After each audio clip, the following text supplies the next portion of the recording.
ലക്ഷദ്വീപിൽ നിന്ന് പ്രധാനമന്ത്രി പുറപ്പെട്ടു. ഏതാണ്ട് 3 മണിയോടുകൂടി എത്തിച്ചേരുമെന്നാണ് കരുതുന്നത്. വിനേഷിലേക്ക് ഒരിക്കൽ കൂടി പോകുന്നു. വിനേഷ്, 3 മണിയോടുകൂടി കുട്ടനെല്ലൂരിൽ എത്തിച്ചേരുമെന്നാണ് ഇപ്പോൾ ലഭ്യമാകുന്ന വിവരം. അങ്ങനെ തന്നെയല്ലേ അവിടെ വിനേഷിന് മനസ്സിലാക്കാൻ കഴിയുന്നത്?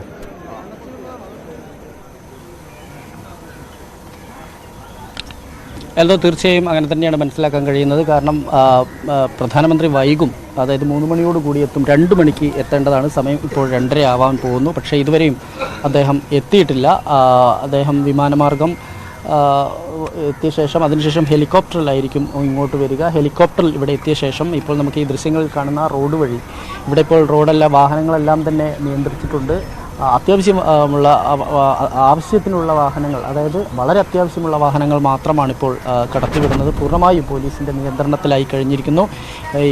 ഈ കുട്ടനെല്ലൂരുള്ള ഈ കോളേജിൻ്റെ ഗ്രൗണ്ടിലാണ് പ്രധാനമന്ത്രി നരേന്ദ്രമോദിയുടെ ഹെലികോപ്റ്റർ ഇറങ്ങുക. അതിനുശേഷമായിരിക്കും വാഹന വ്യൂഹത്തിലാണ് ഇവിടെ നിന്ന് അദ്ദേഹം ജില്ലാ ആശുപത്രി പരിസരത്തേക്ക് പോവുക. അദ്ദേഹം കടന്നു പോകുന്ന വഴികളിലെല്ലാം തന്നെ വാഹനങ്ങൾക്ക് നിയന്ത്രണമുണ്ട്. മറ്റ് പല വഴിക്കും വാഹനങ്ങൾ തിരിച്ചുവിട്ടിരിക്കുന്നു. ഏകദേശം അദ്ദേഹം ഇവിടെ ഇറങ്ങിക്കഴിഞ്ഞാൽ 5 മിനിറ്റിനകം തന്നെ അദ്ദേഹത്തിന് ഇവിടെ നിന്ന് ഈ ജില്ലാ ആശുപത്രി പരിസരത്തെത്താം. അവിടുന്ന് റോഡ് ഷോ കൃത്യം അരമണിക്കൂറോ അല്ലെങ്കിൽ 3/4 മണിക്കൂറിനുള്ളിൽ തന്നെ റോഡ് ഷോ പൂർത്തിയാക്കി മഹിളാ സമ്മേളനത്തിലേക്ക് പ്രവേശിക്കും. ഇപ്പോൾ തന്നെ ഏകദേശം അരമണിക്കൂർ വൈകിയിരിക്കുന്നു. 3 മണിയോടുകൂടി എത്തിയാൽ തന്നെ 4 മണിക്കാണ് അദ്ദേഹത്തിൻ്റെ പരിപാടി തീർന്ന്. അദ്ദേഹത്തിൻ്റെ ഷെഡ്യൂൾ ചെയ്തിരിക്കുന്നത് അദ്ദേഹം 2 മണി മുതൽ 4 മണി വരെയാണ് തൃശ്ശൂരിൽ. പക്ഷേ അത് ഇനിയും 1 മണിക്കൂറിന് അടുത്ത് വൈകാനുള്ളൊരു സാധ്യത കാണുന്നുണ്ട്.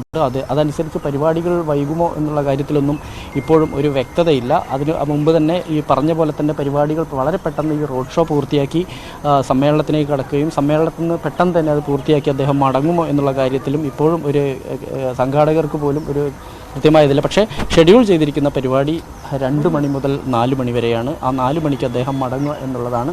എന്തായാലും ഇപ്പോഴും SPGയുടെ ഉൾപ്പെടെയുള്ള വാഹനങ്ങളെല്ലാം തന്നെ ഇവിടെ അണിനിരന്ന് കഴിഞ്ഞിരിക്കുന്നു. അദ്ദേഹം വന്ന് ഇറങ്ങുന്ന ഹെലികോപ്റ്ററിൽ ഇറങ്ങുന്ന ഈ കുട്ടനെല്ലൂർ കോളേജ് ഗ്രൗണ്ട് പരിസരം പൂർണ്ണമായും പോലീസാണ്. നമുക്ക് ദൃശ്യങ്ങളിൽ കാണാം.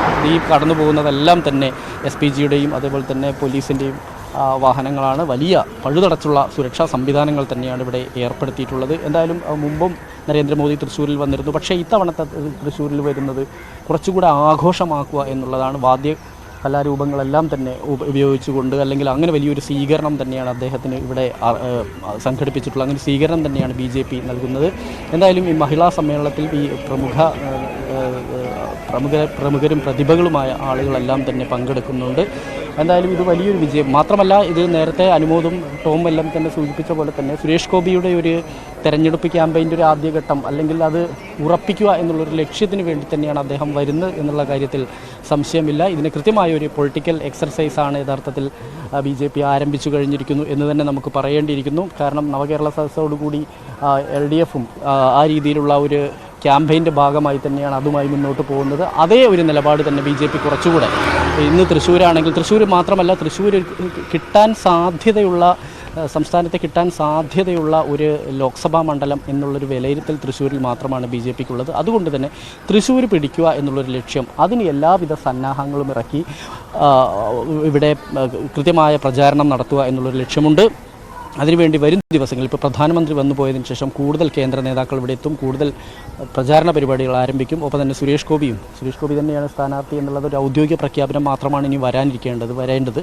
അത് ഉണ്ടാവും. പക്ഷേ അതിന് മുമ്പ് തന്നെ സുരേഷ് ഗോപി ഈ മണ്ഡലവുമായി ബന്ധപ്പെട്ടുകൊണ്ട് അദ്ദേഹത്തിൻ്റെ ചാരിറ്റി പ്രവർത്തനങ്ങളും മറ്റു പരിപാടികളുമായി മുന്നോട്ട് പോകുന്നുണ്ട്. എങ്ങനെയും തൃശ്ശൂർ പിടിക്കുക എന്നുള്ളതാണ്.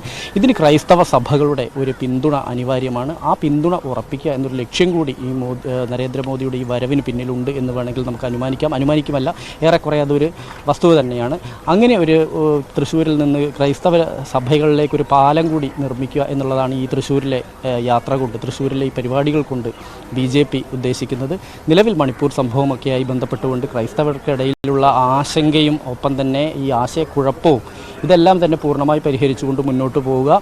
കാരണം കേരളത്തിലെ വലതു മുന്നണികൾ ഇതുവരെ നടത്തിക്കൊണ്ടിരിക്കുന്നത് ഒരു അർഹമായ ഒരു സ്ഥാനം, ഒരു പ്രാതിനിധ്യം, അല്ലെങ്കിൽ അർഹമായ പലതും തങ്ങൾക്ക് ലഭിക്കുന്നില്ല. എന്നാൽ അനർഹമായി പലതും മറ്റുള്ള ന്യൂനപക്ഷങ്ങൾക്ക്, പ്രത്യേകിച്ച് മുസ്ലിം ന്യൂനപക്ഷങ്ങൾക്ക് കൊടുക്കുന്നു എന്നുള്ളൊരു ആക്ഷേപം കാലങ്ങളായി ഇവിടെ കഴിഞ്ഞ കുറച്ച് കാലങ്ങളായി ക്രൈസ്തവ സഭകൾ മുന്നോട്ട് വെക്കുകയാണ്. അങ്ങനെ വരുന്ന അവരുടെ ആ ഒരു ആശങ്ക, അല്ലെങ്കിൽ അത് കൃത്യമായി തന്നെ ആ ഒരു മുസ്ലിം വിരുദ്ധ നിലപാടിൽ പ്ലാറ്റ്ഫോമിൽ നിലനിൽക്കുന്ന ഒരു പാർട്ടി എന്ന നിലയിൽ BJP സ്വാഭാവികമായും BJPയെ പിന്തുണയ്ക്കേണ്ടി വരുന്ന ഒരു അവസ്ഥയിലേക്ക് സഭകൾ പോവും. സഭയ്ക്ക് 40% വോട്ടുകൾ അതായത് തൃശ്ശൂർ ലോക്സഭാ മണ്ഡലത്തിൽ 40% ക്രൈസ്തവ വോട്ടുകളാണ്. ഇതിൽ ഒരു 30% കിട്ടുകയാണെങ്കിൽ ജയിക്കാൻ കഴിയും എന്നുള്ളൊരു വിലയിരുത്തൽ എന്തായാലും BJPക്കുണ്ട്. ഒപ്പം തന്നെ 25% വരുന്ന വോട്ടുകളും ഈഴവ വോട്ടുകളാണ്. ആ ഈഴവ വോട്ടുകളിലും വലിയ തോതിൽ വിള്ളലുണ്ടാക്കുകയും LDFനും UDFനും ഉൾപ്പെടെ അത് വിള്ളലുണ്ടാക്കാൻ കഴിഞ്ഞാൽ അത് തങ്ങളുടെ വിജയമാണ് എന്നുള്ളൊരു കണക്കുകൂട്ടലാണ്. കഴിഞ്ഞ തവണ 39% ആണ് UDF, 39% വോട്ടാണ് UDFന് ലഭിച്ചതെങ്കിൽ LDFന് 30, 29 സുരേഷ് ഗോപിക്ക് കിട്ടി എന്നുള്ളത് നമ്മൾ മനസ്സിലാക്കേണ്ട കാര്യമാണ്. അപ്പോൾ ആ ഒരു 10% വോട്ട് വർധന ഉണ്ടായിക്കഴിഞ്ഞാൽ സ്വാഭാവികമായും ജയിക്കാൻ കഴിയും എന്നുള്ളൊരു കണക്കുകൂട്ടലുണ്ട്. ആ കണക്കുകൂട്ടൽ അതുകൊണ്ട് തന്നെ തൃശ്ശൂർ എന്തും വില കൊടുത്തും പിടിക്കുക എന്നുള്ളൊരു ലക്ഷ്യം സുരേഷ് ഗോപിക്കും സുരേഷ് ഗോപിയെ മുൻനിർത്തിക്കൊണ്ട് BJPക്കുണ്ട്. കേരളത്തിൽ നമുക്കറിയാം BJPയിലെ പ്രമുഖ നേതാക്കളെ ആരെയും മുൻനിർത്തി തെരഞ്ഞെടുപ്പിനെ അഭിമുഖീകരിക്കാൻ പറ്റാത്ത ഒരു സ്ഥിതിവിശേഷമുണ്ടെന്ന് കേന്ദ്രം തന്നെ വിലയിരുത്തിയതാണ്. ഈ ഒരു സാഹചര്യത്തിലാണ് സുരേഷ് ഗോപിയുടെ സ്റ്റാർഡം കൃത്യമായി ഉപയോഗിക്കുക, അദ്ദേഹത്തിനുള്ള ആ ജനപ്രിയത ഒരു പരിധിവരെ അദ്ദേഹത്തിന് രാഷ്ട്രീയ പ്ലാറ്റ്ഫോമുകളിൽ നിന്നും മറ്റുമെല്ലാം സുരേഷ് ഗോപി എന്നുള്ള വികാരം കേരളത്തിൽ നിലനിൽക്കുന്നുണ്ട്. അത് പരമാവധി ഉപയോഗിക്കുക. ഒപ്പം തന്നെ BJPയുടെ പരമ്പരാഗത വോട്ടുകളും ക്രൈസ്തവ വോട്ടുകളും കൂടി കൊണ്ടുവരിക. അതുപോലെ തന്നെ സമാനമായ ഇടതു വലത് വിരുദ്ധ ധ്രുവങ്ങളിൽ നിൽക്കുന്നവരുടെ വോട്ടുകൾ പരമാവധി എത്തിക്കുക. ഇങ്ങനെ കുറേ ഒരു ലക്ഷ്യമുണ്ട്. ആ ലക്ഷ്യപ്രാപ്തിയിലേക്ക് കൊണ്ടുപോകാൻ തന്നെയാണ് പ്രധാനമന്ത്രി നരേന്ദ്രമോദിയുടെ വരവ്. വരും ദിവസങ്ങളിൽ കൂടുതൽ കേന്ദ്ര നേതാക്കൾ തെരഞ്ഞെടുപ്പ് പ്രചാരണവുമായും അല്ലാതെയും തൃശ്ശൂരെത്തും എന്നുള്ള കാര്യത്തിൽ സംശയമില്ല. എന്തായാലും നരേന്ദ്രമോദിയുടെ കാത്തിരിപ്പിന് വേണ്ടി തൃശ്ശൂരിലെ BJP കാത്തിരിക്കുകയാണ്. അതുപോലെ തന്നെ സമാന സ്വഭാവമുള്ള ആളുകളും എല്ലാം തന്നെ കാത്തിരിക്കുകയാണ്. എന്ത് പ്രഖ്യാപനമായിരിക്കും അദ്ദേഹം നടത്തുക എന്നുള്ളത്. നമുക്കറിയാം ഈ വനിതാ ബില്ലുമായി ബന്ധപ്പെട്ടുകൊണ്ട് അത് എപ്പോൾ നടപ്പാക്കും എന്നതുൾപ്പെടെയുള്ള കാര്യങ്ങളിൽ ഏതെങ്കിലും തരത്തിലുള്ള പരാമർശം അദ്ദേഹത്തിൻ്റെ പ്രസംഗത്തിൽ ഉണ്ടാകുമോ എന്നുള്ളതും കൂടിയുണ്ട്.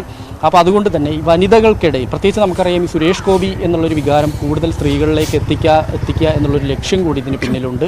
ഒപ്പം തന്നെ ഈ തങ്ങൾ ഒരു സ്ത്രീപക്ഷ നിലപാടുള്ള രാഷ്ട്രീയ പാർട്ടിയാണെന്ന് ഉറക്കെ പ്രഖ്യാപിക്കുക, അല്ലെങ്കിൽ അത് ആ ഒരു നിലപാടിലാണ് തങ്ങൾ എന്ന് പറഞ്ഞുകൊണ്ട് സ്ത്രീകളെ, നമുക്കറിയാം രാജ്യത്തെ 50-52% വരുന്ന സ്ത്രീകളുടെ വോട്ട് പരമാവധി നേടുക എന്നുള്ളൊരു ലക്ഷ്യം BJPക്കുണ്ട്. നമുക്കറിയാം കഴിഞ്ഞ കാലങ്ങളിലെല്ലാം തന്നെ ഒരു പുരുഷ കേന്ദ്രീകൃതമായിരുന്നു. അതിനപ്പുറത്തേക്ക് ചില കാര്യങ്ങളിൽ ഒരു തീരുമാനത്തിലേക്ക് എത്തുക, അങ്ങനെ ഒരു നീക്കമായിരിക്കും എന്തായാലും ഉണ്ടാകുക. ഇപ്പോൾ കൂടുതൽ പോലീസ് സംവിധാനങ്ങളെല്ലാം തന്നെ SPGയും അതുപോലെ തന്നെ പോലീസ് ഉൾപ്പെടെയുള്ള സംവിധാനങ്ങളെല്ലാം തന്നെ ഇവിടെ എത്തിക്കൊണ്ടിരിക്കുന്നു. അല്പസമയത്തിനകം തന്നെ എന്തായാലും പ്രധാനമന്ത്രി നരേന്ദ്രമോദി ഇവിടെ എത്തും എന്നാണ് നമുക്കറിയാൻ കഴിയുന്നത്. റൈറ്റ്. രാഷ്ട്രീയ കേരളം ഉറ്റുനോക്കുന്നു. പ്രധാനമന്ത്രി നരേന്ദ്രമോദി തൃശ്ശൂരിലെത്തുമ്പോൾ എന്ത് നിർണായക രാഷ്ട്രീയ പ്രഖ്യാപനമായിരിക്കും ഉണ്ടാവുക? വനിതാ ബില്ലിന്റെ പ്രഖ്യാപനത്തിനു ശേഷം അദ്ദേഹം കേരളത്തിലെത്തുന്ന ഒരു വേദി കൂടിയാണ്. അത് ഏത് രീതിയിൽ നടപ്പാക്കും, എപ്പോഴത്തേക്കായിരിക്കും എന്ന രീതിയിലുള്ള ഒരു പ്രഖ്യാപനം ഉണ്ടാകുമോ? BJPയുടെ സ്റ്റാർ മണ്ഡലമായ A ക്ലാസ് മണ്ഡലമായ തൃശ്ശൂരിലെ സ്ഥാനാർത്ഥിത്വം അദ്ദേഹം പ്രഖ്യാപിക്കുമോ?